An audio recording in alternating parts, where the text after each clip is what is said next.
fin 18e milieu 19e, nous entrons dans la période du romantisme. Ce fut d'abord un phénomène urbain, souvent étudiant et très anti-bourgeois. De nouveaux mots d'ordre apparurent en Allemagne: sentiment, imagination, expérience et nostalgie. Kant avait indiqué qu'il y avait des limites à ce que nous pouvons savoir de la chose en soi.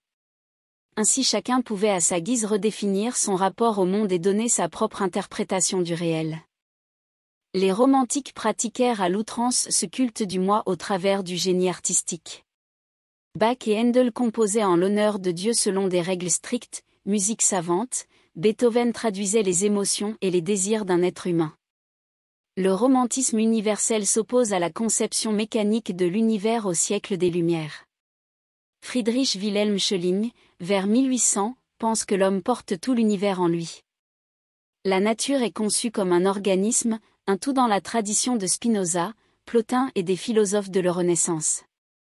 Tous ces philosophes affirment avoir fait l'expérience d'un moi divin au sein de la nature. Contrairement à Descartes, Hume et Kant, qui séparaient le moi connaissant et la nature en soi. Il y eut aussi la nostalgie des époques révolues, des cultures lointaines, d'une nature sauvage et mystique.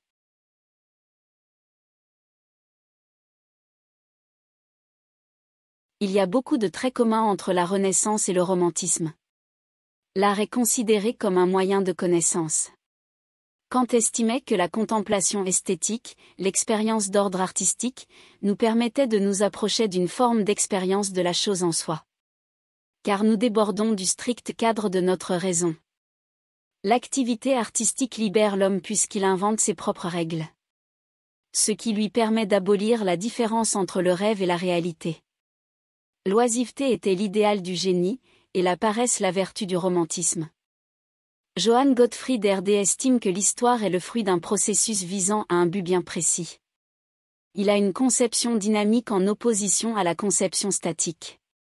Il y a une identité culturelle pour chaque nation. Le peuple est considéré comme un organisme. Mise en valeur de la culture populaire, musique, conte, par rapport à la culture savante.